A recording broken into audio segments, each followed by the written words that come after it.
these days when bipolls happen, they're really treated as something really big because they're seen to be a precursor to the one big election, that is the mother of all elections, which is going to happen in both Tamil Nadu and Kerala. But today we're going to talk about Kerala 2026. Look at this, UDF's big comeback in Kerala. What is the reason? Kerala's local body elections have sent a very strong political signal, marking a major comeback for the Congress-led United Democratic Front or UDF, and a historic breakthrough for the BJP-led NDA. The ruling CPIM-led Left Democratic Front has suffered setbacks in both urban and semi-urban areas, losing key strongholds after more than a decade of dominance. The UDF secured victories in nearly 500 Gram Panchayats, 7 district panchayats, most municipalities and 4 of 6 municipal corporations including Kochi, Kollam, Thrissur and Kannur. This performance reflects a sharp contrast to 2020 when the LDF had dominated the local body polls, paving the way for a second consecutive assembly term. The biggest shocker came from the BJP-led NDA capturing Thiruvananthapuram Corporation for the first time, winning 50 of the 101 seats. The alliance also made gains in Palakkad municipalities and 2 other municipalities, raising its overall vote share to 15%. There could be multiple factors behind the LDF's losses. Anti-incumbency, say experts, after 10 years in power, voter fatigue and controversies such as the Sabarimala and gold scandals appeared to have weakened the left's urban appeal. While the LDF retained its traditional rural bastions in Kannur, Palakkad and Alappuzha, the verdict has punctured the narrative of left invincibility.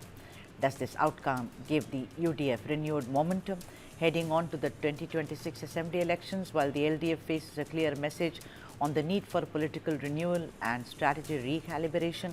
Listen into some of the political reactions, and then I've got experts today on the show and we shall speak to them. But first up, voices. People have given us an opportunity to serve, and we will bring Narendra Modi ji's development politics and development governance, corruption-free governance to all of these local bodies that the people have entrusted us with. Kerala local body elections are, yes. In fact, the Kerala election results are a setback for LDF, and we need more introspection, which we are already started. But the point is that even after 5 years, BJP did not make much inroads in Kerala. That is to be noted. There was a huge hype and pumping of money like anything. Media also projected it like anything. But the fact is that just a meager, addition to the existing tally. That is what happened to the BJP. Out of the 346 district panchayats, they won only 1 seat. Shows that the political important is this district panchayat elections. The LDF totally defeated in the Kerala local body election because of the gold theft is one of the important reason. Now the Pinarayi Vijayan government is lost the people faith because of the one of the major issues is Sabarimala gold theft. 2 important and senior leaders of CPM are in jail, and also 4 to 5 employees. There also employees also in jail. Where is the big BJP win that is being portrayed?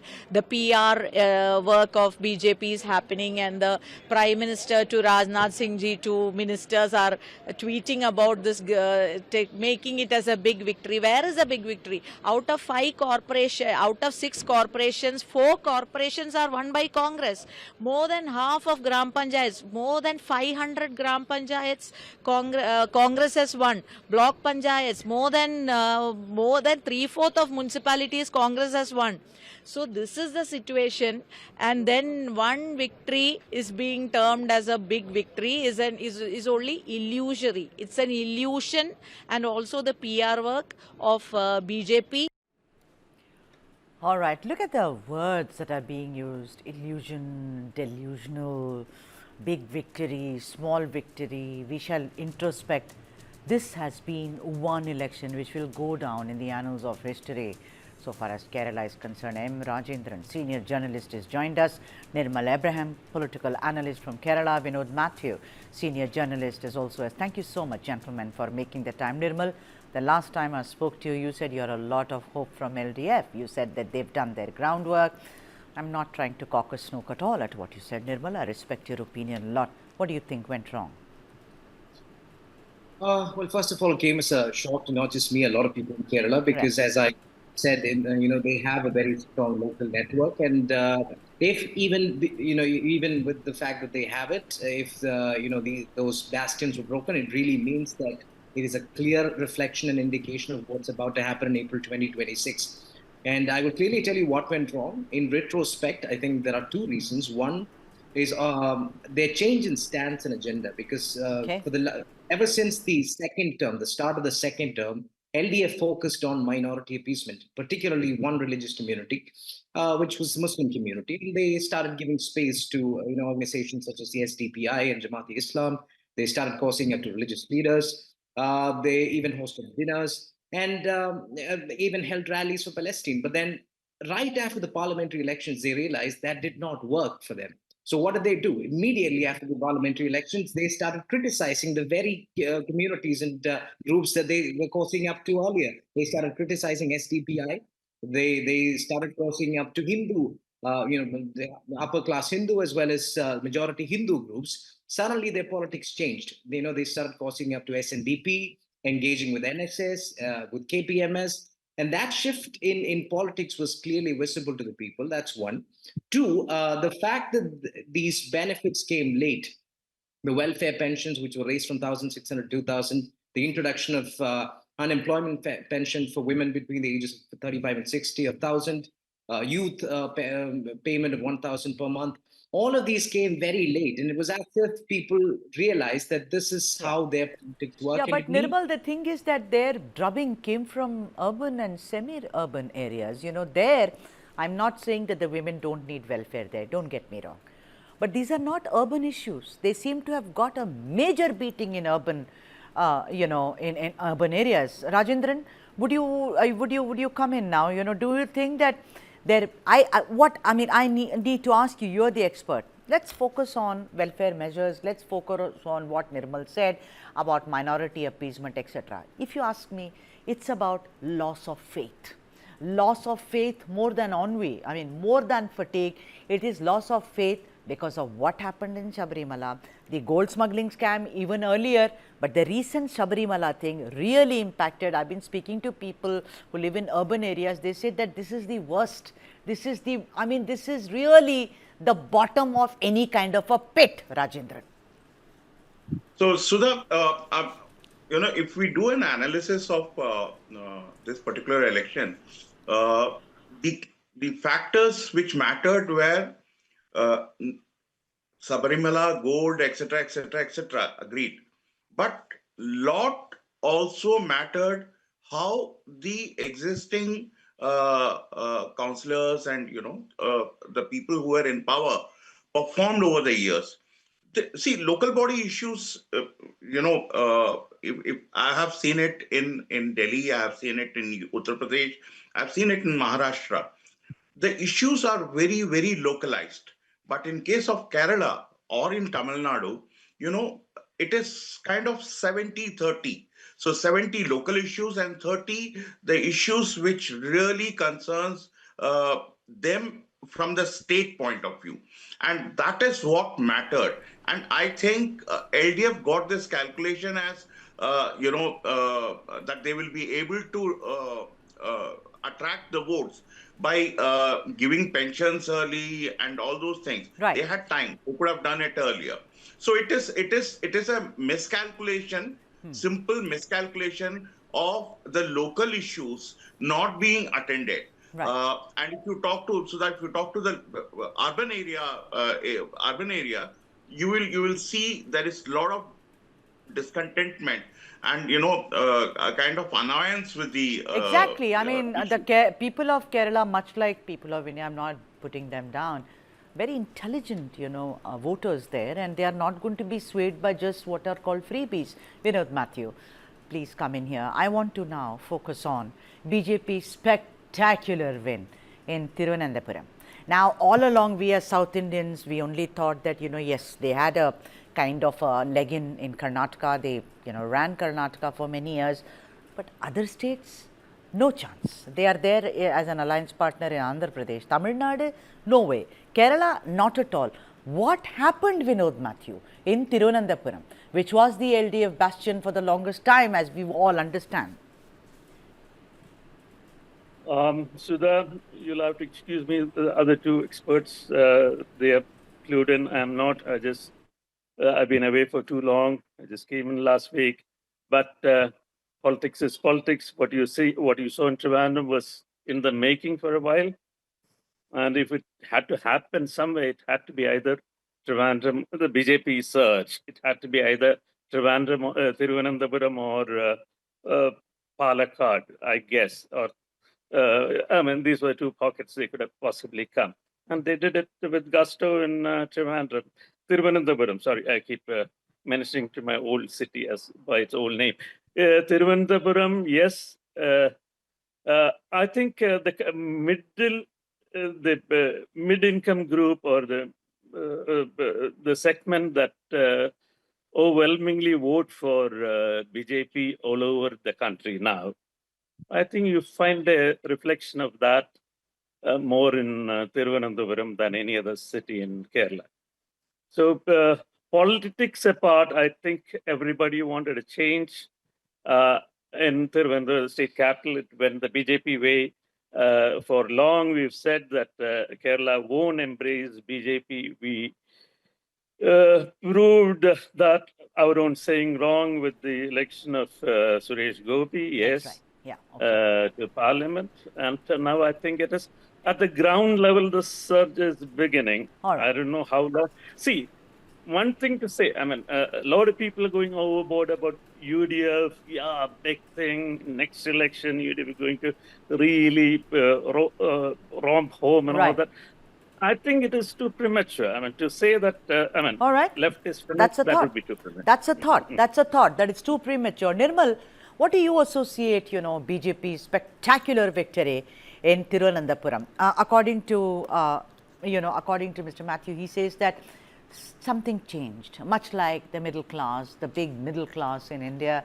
Thiruvananthapuram decided also to kind of vote for the BJP, but Thiruvananthapuram is known to be the leftist bastion. Now, Kerala is one of the unique states which actually votes on ideology. It does not vote on freebies, is what experts have been saying time and time again. I beg your pardon, I'm a Tamil, but I think Tamil Nadu votes just differently based on only freebies. Sari, one veshti, that is munde, one mixi, you're in. So I want to ask you, Nirmal, that the BJP's inroads, do you think it's Rajiv Chandrasekhar? It is Rajiv Chandrasekhar's magic, him telling people about how the winds of change, they are here and things are going to change? I think a part of it is Rajiv Chandrasekhar, largely because his agenda has been, since he came in, his agenda was he did not follow the age-old strategy of Hindutva and majority appeasement. He focused on development. He spoke about development, and that worked out well for BJP. The second thing is the underperformance and the controversies surrounding the present mayor, the mayor who's about to get out of office, Arya Rajendran. She was considered, first of all, immature, and she was held up in a string of controversies, including raising fake bills for cleaning Article Bungala mess, which was never created because it happened during COVID, and she raised a bill of 3.5 lakhs, which was found to be fake in supposedly. And also the fact that, these things that matter to the regular citizen, fixing of roads, facilities, and they wanted a clean leader. So the focus on development and the shift from Hindutva to pure development is what gave them the edge in Trivandrum, and also the failure of the present mayor is what I feel the reason why they got the corporation in their hands for the first time. All right, Rajendran, let me come to you now, Rajendran. The thing is, look at it, two changes happen. One is UDF's rise. Of course, Vinod Matthew says, too premature, do not jump to conclusions. I like that, someone is thinking differently, because everybody is going gaga. They say, okay, Pinarayi needs to sit down for some time and introspect what's going on. And it's the rise of the BJP. They said Prime Minister Modi's outreach to the minorities, I mean, it's not cutting ice at all. He's met with the bishops, he's met with other leaders as well. They said, well, it is all at a superficial level. We are polite people, please come to Kerala. But more than that, if there's going to be electoral change, well, very dim. How do you dissect BJP's rise in Thiruvananthapuram, and also whether this is a kind of permanent cementing for the UDF? Rajendran. So Sudha, I would put it little with all responsibility.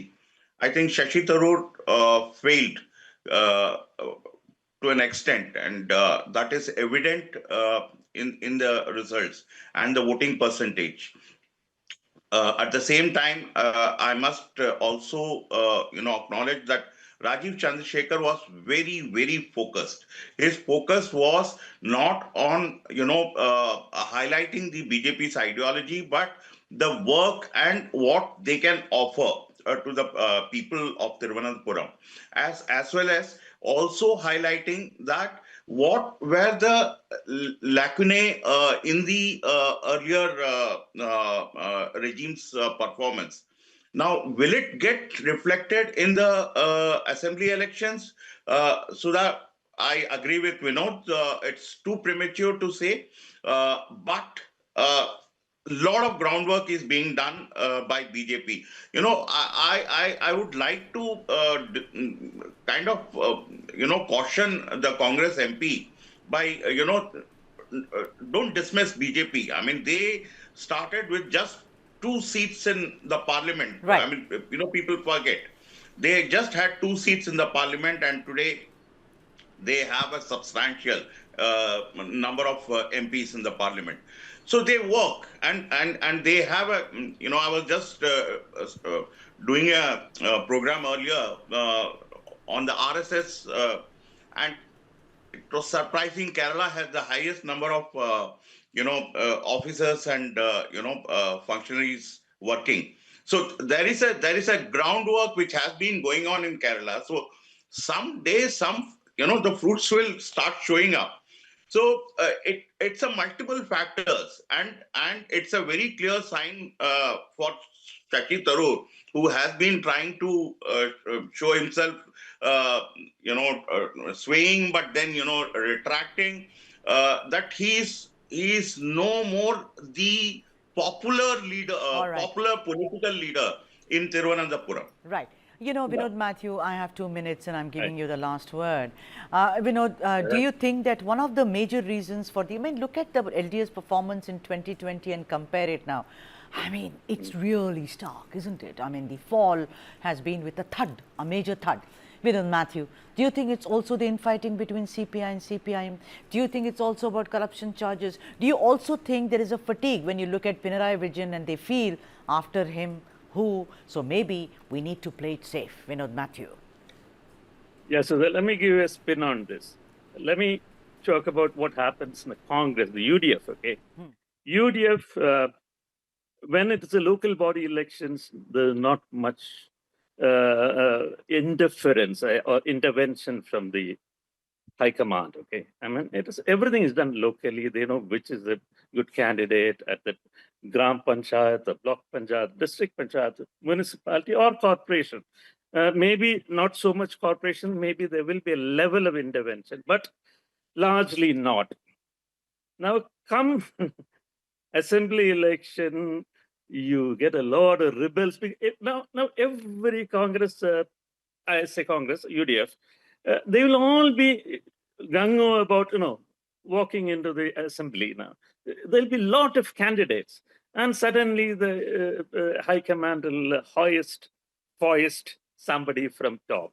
So that is where it falls apart for the Congress more than the UDF. I think the Congress allies hold it together, but Congress mess it up consistently.